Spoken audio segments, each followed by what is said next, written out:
Hello friends, welcome to home style சமையல். இன்றைக்கி நம்ம பார்க்க போகிறது ஒரு ஹைலி நியூட்ரிஷியஸ் சத்து மாவு பவுடர் பார்க்க போகிறோம். இது எப்படி செய்கிறதுன்றது காட்டுறேன். உங்களுக்கு ரேஷியோஸ் மெஷர்மெண்ட்ஸ் எல்லாம் உங்களுக்கு நான் டிஸ்கிரிப்ஷன் பாக்ஸில் கொடுக்குறேன்.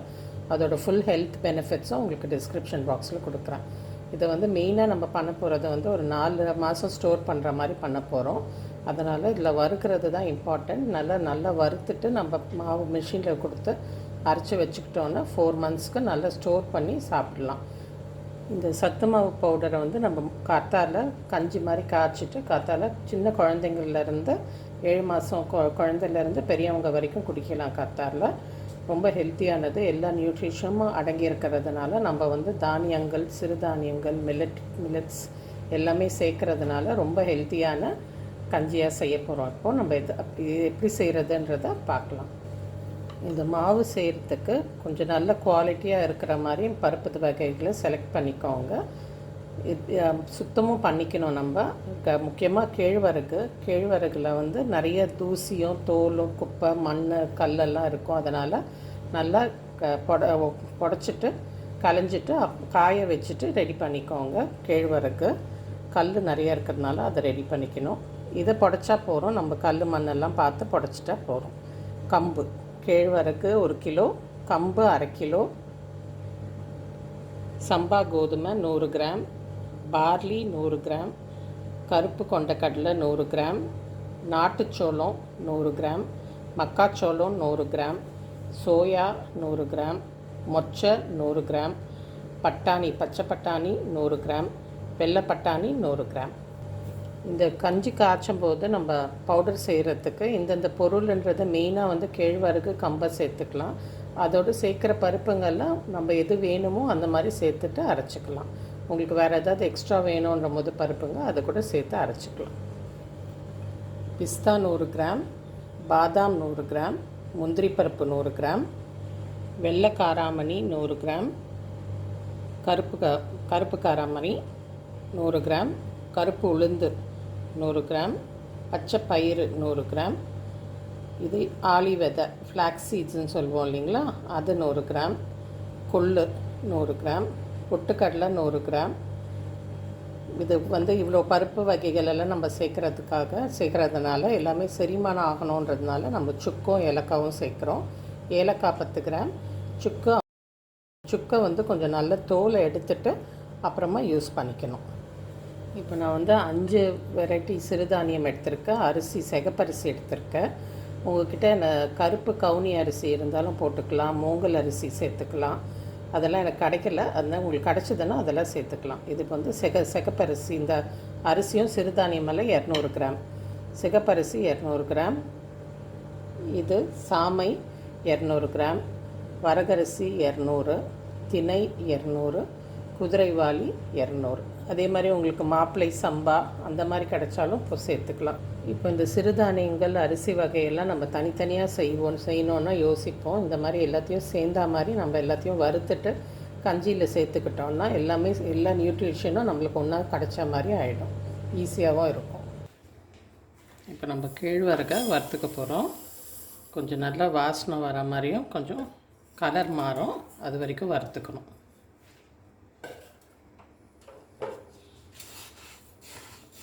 ஏன்னா கஞ்சி 4 மாதம் ஸ்டோர் பண்ணும்போது எப்படியும் எல்லா தானியத்துலேயும் கொஞ்சம் ஈரப்பதம் இருக்கும். அதனால தான் நம்ம வறுத்தா உங்களுக்கு 4 மாதம் வரைக்கும் இன்னும் வண்டு வராது, நல்லா ஸ்டோர் பண்ணி யூஸ் பண்ணலாம்.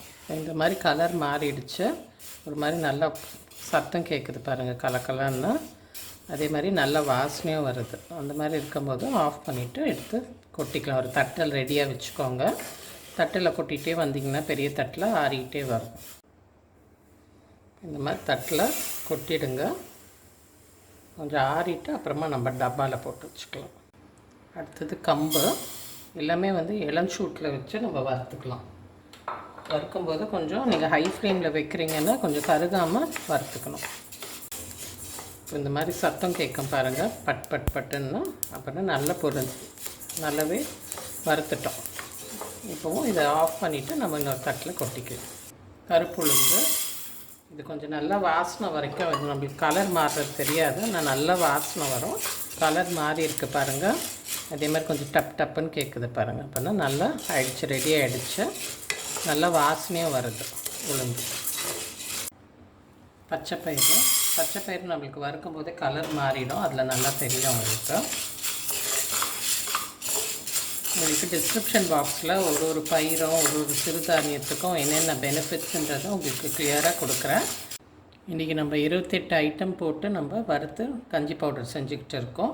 நீங்கள் வந்து அதில் கூடுதல் குறைச்சல் நான் சொன்னேன் இல்லைங்களா, அரிசி வெரைட்டி அந்த மாதிரி கிடச்சதுன்னா கூட நீங்கள் எக்ஸ்ட்ராவாக ஆட் பண்ணி செய்யலாம்.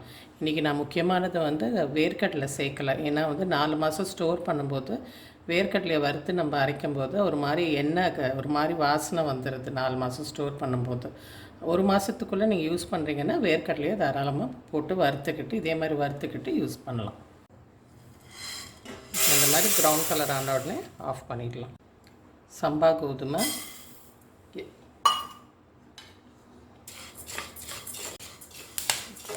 இப்போது வறுத்தாச்சு. இப்போ இதை எடுத்து தட்டில் கொட்டி ஆற வச்சுக்கலாம். சிகப்பரிசி,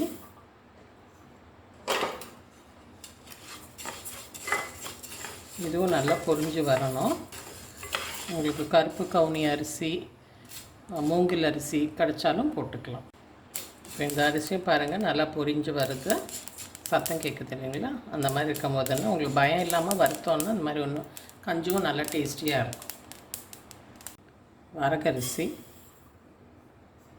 இதெல்லாம் ஈஸியாக தெரிஞ்சுக்கலாம். நம்ம கலர் அப்படியே வெள்ளையாக மாறிடும், அவ்வளோதான். அதோட எடுத்து கொட்டிடலாம். கலர் மாறிடுச்சு. இப்போ இதை எடுத்து கொட்டிடலாம்.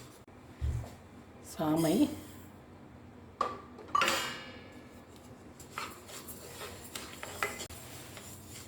பாருங்கள் கலர் மாறிடுச்சு. அதே மாதிரி ஒரு நல்ல வாசனையும் வருது.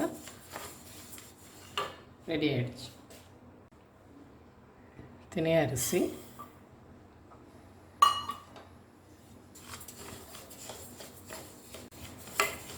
இதுவும் ரெடி ஆகிடுச்சு. குதிரைவாலி, மாப்பிள்ளை சம்பா கிடச்சா கூட போட்டுக்கோங்க, அதுவும் ரொம்ப ஹெல்த்தி. நல்லா வறுபட்டுடுச்சு. அணைச்சிட்டு எடுத்து தட்டியில் கொட்டிக்கலாம். பொட்டுக்கடலை, இது அவ்வளோ வறுக்க தேவையில்லைன்னு ஆல்ரெடி வறுத்த பருப்பு தானே, அதனால சும்மா லைட்டாக சூடானால் போகும். சூடாகிடுச்சு. இப்போ எடுத்து கொட்டிடலாம். பாதாம் பருப்பு, இதுவும் கொஞ்சம் லைட்டாக கலர் மாறும், இல்லாட்டி தோல் வெடிக்கிற மாதிரி இருக்கும். அந்த டைமில் எடுத்துடலாம். பாருங்கள் லைட்டாக கலர் மாறி இருக்கு. பட்டுன்னு இது பாருங்கள், எடுத்துடலாம். முந்திரி,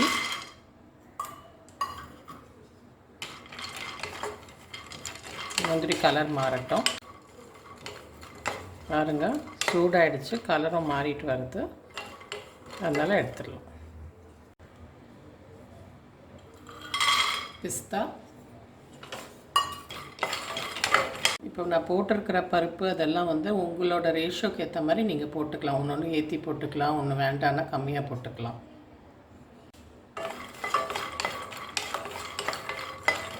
அவ்வளோதாங்க, இதுவும் ரெடி ஆகிடுச்சு. இது ஆலி விதை, ஃப்ளாக்ஸ் சீட்ஸ்.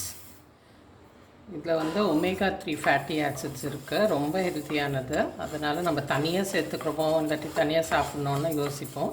இந்த மாதிரி கஞ்சி பவுடரோடையே சேர்த்துட்டிங்கன்னா அதோட நியூட்ரிஷனும் நம்மளுக்கு சேர்ந்துடும். இப்போ இந்த ஆலி விதை வந்து இந்த மாதிரி படன்னு வறுக்கணும். வறுத்துட்டு தான் யூஸ் பண்ணணும் கண்டிப்பாக. பாருங்கள் நல்லா பொரியுது. இந்த ஸ்டேஜில் நம்ம ஆஃப் பண்ணி எடுத்துக்கலாம். கருப்பு காரமணி, நம்ம கடையிலையும் உங்களுக்கு ரெடிமேட் மாவு கிடைக்கிது, உங்களுக்கு ஹெல்த் மிக்ஸ் பவுடர்னு கிடைக்கிது இல்லைங்களா. ஆனால் வந்து நம்ம இந்த மாதிரி வீட்டில் நம்மளே என்னென்ன பருப்பு வேணுமோ அதுக்கேற்ற மாதிரி வாங்கி வறுத்து நம்ம செய்கிறதுனால ரொம்ப ஹெல்த்தியாக இருக்கும்.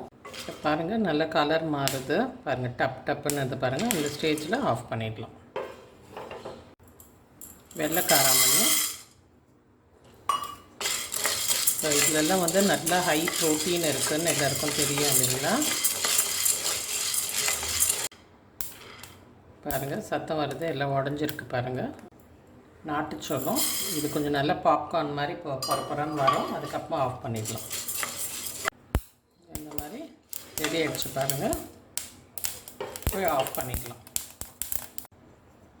மக்காச்சோளம்,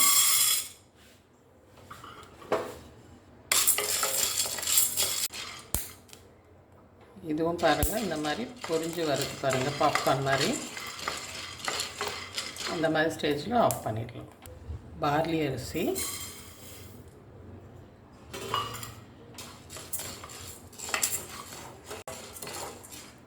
இப்போ நல்லா கலர் மாறி இருக்கு பாருங்கள் பார்லி. இப்போ ஆஃப் பண்ணிடலாம். சோயா,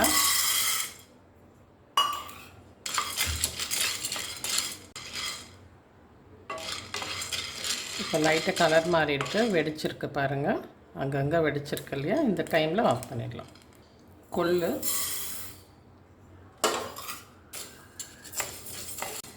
நல்லா பாருங்கள் படப்படானது, அதே மாதிரி நல்லா குண்டு குண்டாக இருக்குது பாருங்கள். ஆஃப் பண்ணிடலாம். வெள்ளை பட்டாணி, இந்த பருப்பு வகைகள்லாம் உங்களுக்கு ஜஸ்ட்டு மாதிரி வெடித்தா கலர் லைட்டாக மாறும், வெடிக்க ஆரம்பிக்கும். அந்த மாதிரி இருக்கும்போது ஆஃப் பண்ணிக்கலாம். இப்போ நல்லா கலர் மாறி இருக்குது, வெடிச்சிருக்கு பாருங்கள், அங்கங்கே வெடிச்சிருக்கு. அப்படின்னா ரெடி ஆகிடுச்சு. பச்சை பட்டாணி,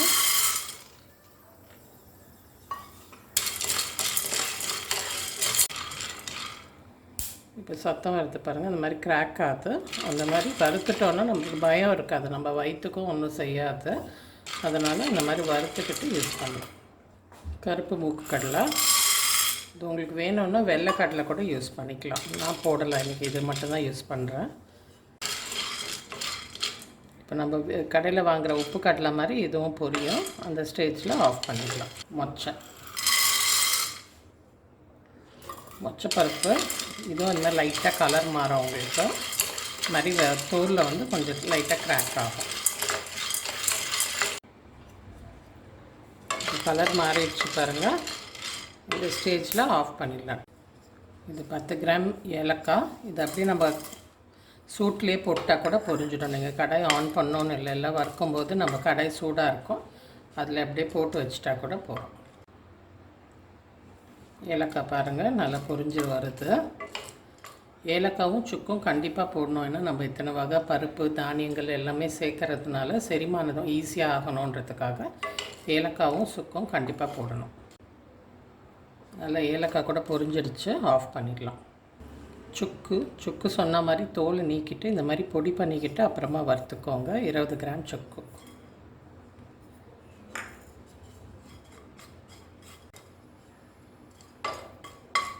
நல்லா வறுத்தாச்சு பாருங்கள். பொடி பண்ணிட்டிங்கன்னா ஈஸியாக வறுத்துடலாம். இல்லாட்டி நீங்கள் அப்படியே கட்டியாக போட்டிங்கன்னா ரொம்ப நேரம் ஆகும் பொரியறதுக்கு, உள்ளெல்லாம் கூட பொரியாது. இந்த மாதிரி பொடி பண்ணி வறுத்துடலாம். நம்ம இப்போ வறுத்த பருப்பெல்லாம் தனித்தனியாக தட்டில் கொட்டி நம்ம நல்லா ஆற விட்டுட்டு இந்த மாதிரி சுத்தமான டப்பாவை ரெடி பண்ணி அதில் கொட்டிட்டு மிஷினில் கொடுத்து அரைச்சிக்கோங்க. மிஷினில் கொடுத்து அரைச்சிட்டு வந்துட்டிங்கன்னா திருப்பியும் அந்த மாவை நல்லா ஆற விட்டுட்டு அப்புறமா நம்ம கஞ்சி காய்ச்சறது எப்படின்றத காட்டுறேன். இப்போ நம்ம செஞ்சு வச்ச பருப்பெல்லாம் மிஷினில் கொடுத்து அரைச்சிட்டு வந்தாச்சு. 3.5 கிலோ பருப்பு இருந்தது. இப்போ அரைச்சிட்டு வந்தப்புறமா 4.5 கிலோவாக இருக்குது. இந்த மாதிரி அரைச்சிட்டு வந்துடலாம். ஆனால் நம்ம வந்து டெய்லி யூசேஜ்க்கு வந்து இதே டப்பாலேருந்து யூஸ் பண்ணோன்னா சீக்கிரம் கெட்டுடும், வாசனையும் போயிடும். அதனால் வந்து இதிலேருந்து நம்ம ஒரு சின்ன கண்டெய்னரில் ட்ரான்ஸ்ஃபர் பண்ணிக்கலாம். மிஷின்லேருந்து வாங்கிட்டு வந்துட்டு நம்ம வந்து டப்பாவை திறந்து வச்சிடணும். ஒரு அட்லீஸ்ட் ஒரு 2 மணி நேரம் திறந்து வச்சா தான் நல்லா காற்று போய் உங்களுக்கு ஆறிடும் மாவு, இல்லாட்டி சூடாக இருக்கும். அதுக்கப்புறமா நம்ம இந்த மாதிரி ஒரு சின்ன பாட்டிலில் ஸ்டோர் பண்ணி வச்சுக்கிட்டோன்னா டெய்லி யூசேஜுக்கு சரியாக இருக்கும். வாரத்தில் ஒரு நாள் ரீஃபில் பண்ணிக்கலாம். இந்த மாதிரி ஒரு ஸ்பூன் போட்டு ஒரு டம்ளருக்கு நம்ம காய்ச்சிக்கலாம். இப்போ நம்ம கஞ்சி எப்படி காய்ச்சறதுன்னு பார்க்கலாம். இப்போ இதே தான் நான் சொன்ன மாதிரி 7 மாதத்துலேருந்து குழந்தைங்களுக்கு கொடுக்கலாம். பேபி ஃபுட்டாகவும் அது கொடுக்கலாம். அது எப்படி பண்ணுறதுன்றதை பார்க்கலாம். ஒரு கப்புக்கு நம்ம ஒரு டம்ளர் 200 mlக்காக நான் செய்கிறேன். இப்போது ஒரு டேபிள் ஸ்பூன் அளவு போட்டிருக்கேன் மாவு. முதல் கட்டி இல்லாமல் கரைச்சிக்கணும். 1/2 டம்ளர் தண்ணி ஊற்றிக்கலாம். நல்லா பேஸ்ட் மாதிரி கட்டி இல்லாமல் முதல் கரைச்சிக்கோங்க. இந்த மாதிரி கட்டி இல்லாமல் கரைச்சிக்கிட்டு 1/2 டம்ளர் தண்ணி ஊற்றிக்கலாம். இப்போது நம்ம அடுப்பில் வச்சு காய்ச்ச போகிறோம். நம்ம கைவிடாமல் நல்லா காய்ச்சிட்டோன்னா உங்களுக்கு உருண்டை தட்டாது.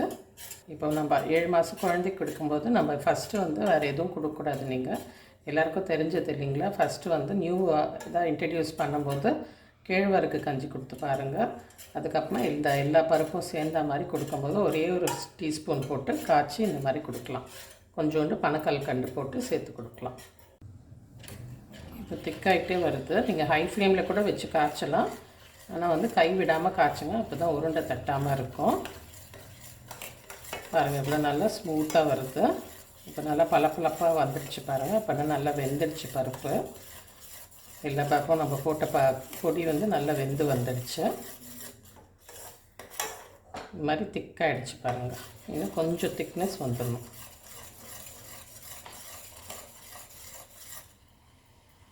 அவ்வளோதான், ரெடி ஆகிடுச்சுங்க.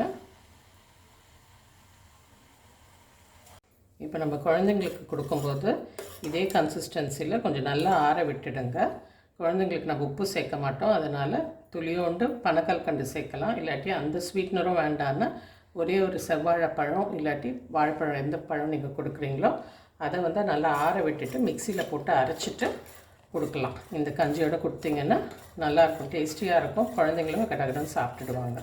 அடுத்தது இதுலேயே வந்து நம்ம சாப்பிட்றது, பெரியவங்க சாப்பிட்றதுக்கு 1/2 டம்ளர் பால் இதோட சேர்த்துக்கலாம்.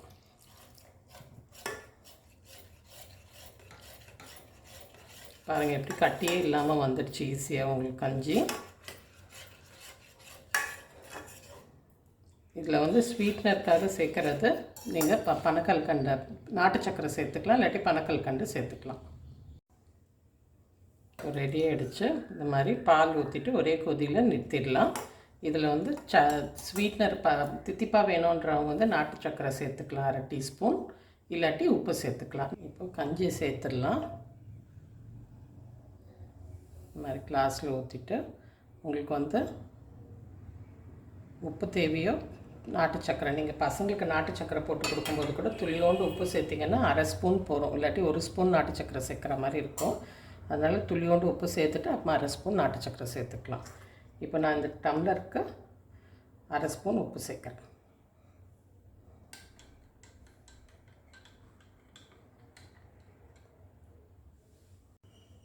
இப்போ சுவையான சத்து மாவு கஞ்சி ரெடி ஆகிடுச்சு. இது நம்ம கடையில் கிடைக்கிற ரெடிமேட் ட்ரிங்க்ஸ் எல்லாம் விட ரொம்ப சத்தானது. நம்மளே பார்த்து வாங்கி பருப்புங்க பார்த்து வாங்கிட்டு நம்ம செய்கிறதுனால ரொம்ப ஹெல்த்தியான டிஷ்ஷு. இந்த மாதிரி செஞ்சு பார்த்துட்டு இந்த மாதிரி கஞ்சி காய்ச்சிட்டு வீட்டில் இருக்கிறவங்களுக்கு கொடுங்க. நீங்களும் குடிச்சு பார்த்துட்டு உங்களோட கமெண்ட்ஸை என்னோடய கமெண்ட்ஸில் சொல்லுங்கள். உங்களுக்கு என்னோடய சேனலை பிடிச்சிருந்ததுன்னா லைக் பண்ணுங்கள், ஷேர் பண்ணுங்கள், சப்ஸ்கிரைப் பண்ணுங்கள். நன்றி, வணக்கம்.